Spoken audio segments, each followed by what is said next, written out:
Coucou les amis, alors je suis très contente de vous retrouver dans une nouvelle vidéo. Cette fois ça va être une vidéo un peu folle comme vous l'avez vu au titre. La science n'est pas que toujours carré, sérieux et tout. Des fois on peut aussi parler de trucs assez fous. Donc pour ceux qui sont nouveaux sur cette chaîne, c'est une chaîne de vulgarisation scientifique. Ici on parle de science en long et en large. Et voilà, si vous n'êtes pas encore abonné, faites-moi plaisir, abonnez-vous. Et pour ceux qui sont déjà abonnés, vraiment merci. Merci de regarder les vidéos de la chaîne.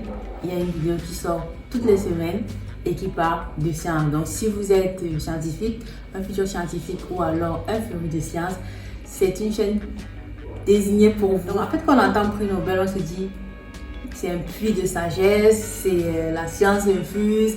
On a vraiment l'impression, ou alors on s'attend à avoir que des paroles sages avec des idées très sensées. Enfin, pour nous, le commun des mortels. Donc, dans cette vidéo, je vais vous présenter 5 prix Nobel qui ont été considérés comme fous pour les idées qu'ils ont pu avoir, bien sûr, après avoir obtenu leur prix Nobel. Le premier prix Nobel, c'est James Watson. Voilà, c'est celui qui a découvert la molécule d'ADN. Et donc, cet éminent scientifique avait en idée que les Noirs avaient un déficit d'intelligence. Et pour lui, il y avait un gène d'homosexualité et il fallait avorter tous les bébés qui portaient ce gène d'homosexualité. Donc voilà 2 idées qui l'ont mis dans la classe raciste et homophobe, un peu le style de propos qu'il tenait et qui ont fait en sorte qu'il soit considéré comme un peu zinzin, quoi, un peu fou. Malgré qu'il soit prix Nobel, ça, on va dire, entaché un peu quand même sa crédibilité. Il a directement été catégorisé comme un fou parce qu'il n'y avait rien pour prouver sa théorie et surtout il n'y avait aucune étude, aucun résultat qui supportait cette théorie comme quoi les Noirs auraient un déficit d'intelligence et qu'il y aurait un gène d'homosexualité et qu'il fallait tuer tous les porteurs de ce gène. En 1912, donc Alexis Carrel, ce prix Nobel de médecine en 1912, avait pour idée folle d'euthanasier tous les handicapés afin de purifier la race humaine. Très surprenant. Pour quelqu'un qui a un prix Nobel, on se dit que voilà quoi, c'est pas poussé bien loin cette idée parce que si on observe seulement les causes des handicaps, elles sont multiples. Il n'y a pas que des causes génétiques. Donc vous pouvez naître tout à fait avec tous vos membres et sans aucun handicap, déjà pour les handicaps physiques. Et puis par la suite avoir un accident ou un truc comme ça et lui il dit de vous tuer comme ça, juste parce qu'il ne veut pas avoir d'handicapés dans les rues. Donc c'était un grand malade vraiment. Et voilà, Konrad Lorenz, un prix Nobel en 1973, est considéré comme le père de l'éthologie. L'éthologie, c'est l'étude des comportements. Il étudie le comportement des animaux sauvages qui ont été domestiqués. Il se rend compte que ces animaux ont perdu leur caractère sauvage. Donc il se dit, il fait une analogie par rapport à l'homme. Et il se dit, si l'homme aussi continue on va dire quoi, de s'émanciper, continue de se moderniser, bah, il subit en quelque sorte une espèce de dégénérescence parce que ça veut dire qu'il perd les caractères naturels, le caractère qu'il avait à l'état de la préhistoire, quoi. Donc pour lui, il faudrait stopper cela, il faudrait arrêter d'évoluer. Parce que pour lui, évoluer, c'est dégénérer. Donc, si vous comprenez la logique, pour lui, c'est ça. Il fallait justement arrêter de vouloir se domestiquer, de vouloir évoluer. Toutes ces avancées technologiques et scientifiques, ça allait dans le sens de la dégénérescence, de la pureté de la race humaine. Donc voilà, pour ajouter un complément d'explication ici, pour lui, la pureté de l'espèce humaine, c'est un peu, il y a un maximum. Le maximum, c'était à la base, c'est-à-dire à la création de l'espèce humaine. Et plus l'espèce humaine évolue, plus elle perd peu à peu sa pureté. Donc, plus on s'éloigne du point maximum. Et du coup, pour ne pas s'éloigner de ce point maximum, il faudrait rester à l'état naturel de base, à la création de l'homme, quoi. Donc, voilà, si je peux expliquer un peu plus. En gros, plus on évolue de manière technologique, plus on se modernise, plus on change nos habitudes, nos comportements et on essaye de toujours avoir un meilleur confort de vie. Ça fait en sorte que la race n'est plus pure. Parce qu'on perd beaucoup d'autres caractères qui permettent peut-être de nous adapter à la vie sauvage. On perd tout ça. Et donc, lui préfère, dans son idée, qu'on garde tout ça.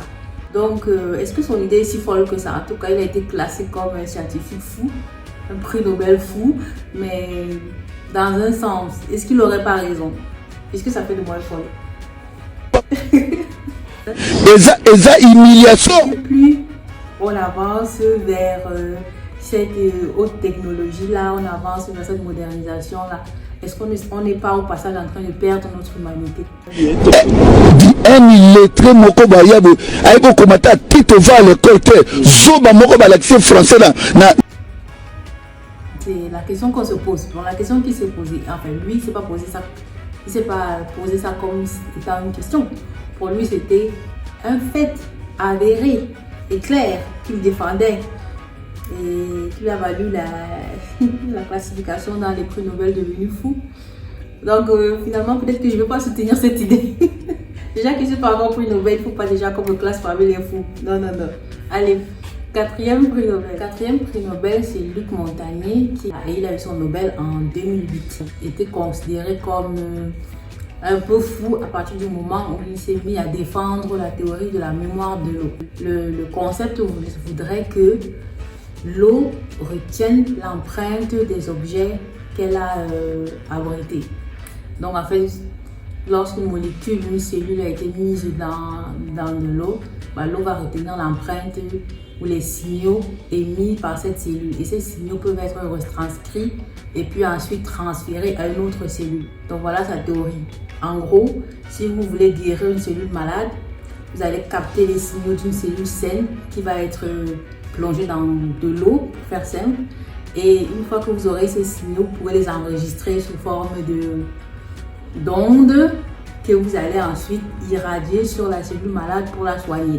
Donc en gros, c'est un peu ça. L'eau pourrait retenir l'empreinte des objets qu'elle contient. En l'occurrence, ici, ils ont fait des tests sur des cellules, quoi. Et donc, sauf que la problématique, c'est que ça n'a jamais pu être reproduit nulle part. C'était une théorie qui était à la base soutenue par le professeur Jacques Benveniste. Et Luc Montagnier, lui, il a entré dans le mouvement et il le croyait mordicus, quoi. Sauf que ça a été reproduit dans plusieurs labos différents. Et ils ont même essayé d'envoyer un signal qui avait été enregistré, soi-disant, sur des cellules mises dans l'eau aux États-Unis et essayer de voir si d'autres cellules répondaient à ce signal. Il n'y a aucun résultat à l'heure actuelle dans ce sens. Une autre idée considérée comme folle par que le professeur Luc Montagnier soutenait beaucoup, c'était l'idée que le coronavirus était fabriqué de toutes pièces en laboratoire. Alors, la seule chose qui fait que cette idée ne soit pas crédible, c'est que tous les arguments qu'il a avancés, comme quoi la structure, machin, ne serait pas une structure d'un virus normal, qui serait un virus modifié, tout ça, ça a été démontré que non, en fait. Et quand les pairs, les scientifiques de ton domaine arrivent à te montrer par A plus B que ce que tu dis, ça ne tient pas, ça ne peut pas être vrai tant qu'à partir du moment où c'est démontré faux. Il faut montrer que ta théorie est vraie avec des résultats et des arguments convaincants. Pas juste endosser son autorité prix nobéloise pour justifier de la véracité de ses propos. Parce que tout le monde après a ramassé ça en disant que même le professeur Luc Montagnier qui a découvert le sida dit que ce n'est pas un vrai virus. Ça veut dire que, donc vous voyez, donc derrière le prix Nobel, il y a une espèce d'autorité cognitive. Parce qu'ils sont récompensés, le prix Nobel c'est le prix du savoir, le prix de la connaissance. Donc vous êtes censé être assez intelligent.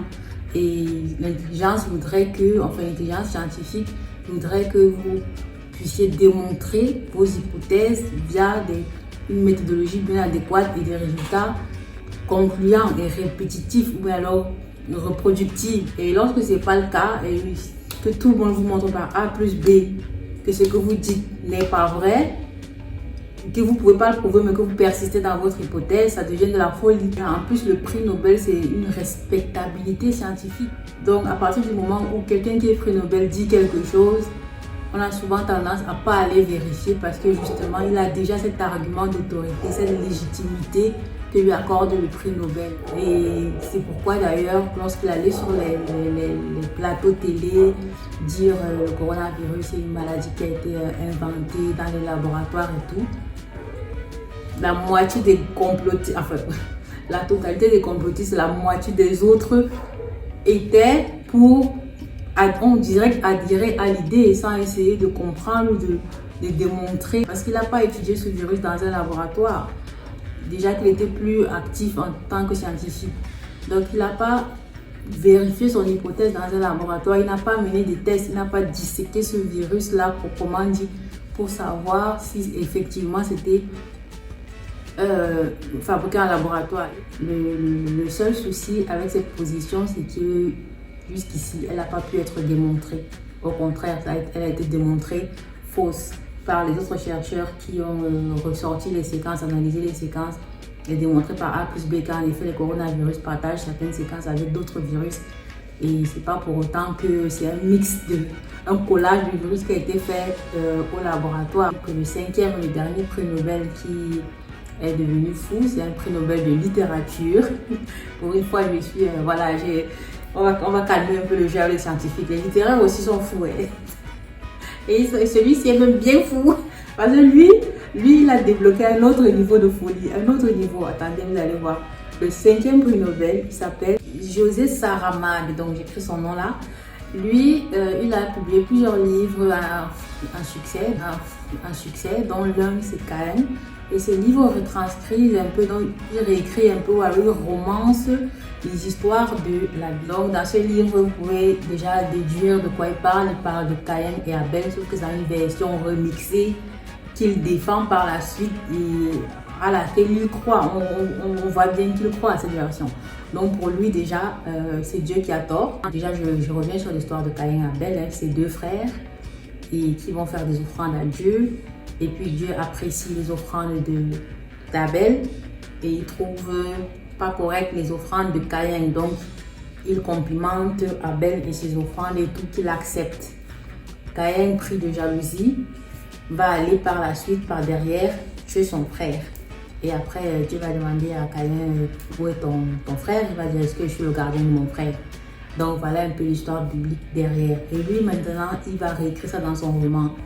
Et dans son roman, il accuse plutôt Dieu en disant que Dieu est le fautif parce qu'il a créé, il a un peu fait du favoritisme. Il a créé chez Caïn cet état de jalousie. À force de préférer Abel, c'est lui qui a créé la jalousie chez Caïn. Et donc il est responsable parce que Caïn a tué Abel vu qu'il ne pouvait pas tuer Dieu. Donc lui, il est avec Abel sur terre. Du coup, s'il a de la frustration, s'il a de la rancœur, il se rabat sur celui qui est devant lui. Et donc, voilà comment il tue son frère. Du coup, lui, il tient Dieu pour responsable de la mort d'Abel. Et il dédouane un peu Caïn de tout. il dédouane Caïn un peu. Donc, voilà en quoi ces romans sont toujours très attacatoires par rapport aux écrits de la Bible. Dans son roman, il écrit l'évangile selon Jésus-Christ. Et dans son évangile à lui, Jésus-Christ sort avec Marie-Madeleine. Quand c'est le caractère sacré, le caractère divinatoire mis dans le personnage de Jésus-Christ, et que quelqu'un s'amuse à dire que non, il fréquentait à gauche, à droite, ça bouleverse un peu les...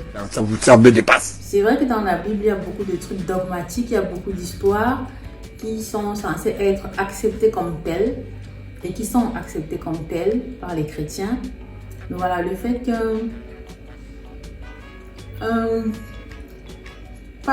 le fait qu'un prix Nobel de littérature se permet de triturer ainsi les écrits bibliques et d'en faire, on va dire quoi, de déconstruire l'image de ces personnages sacrés, ça choque vraiment le public et ça choque l'entièreté des chrétiens, des fervents croyants.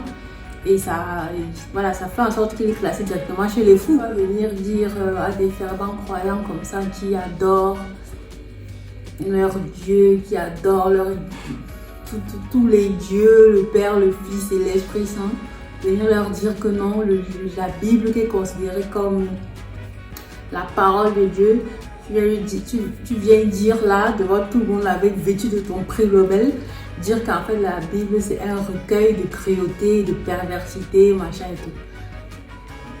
On peut pas lui donner entièrement tort sur certains points du fait que la Bible raconte par exemple Sodome et Gomorrhe ou bien Apocalypse.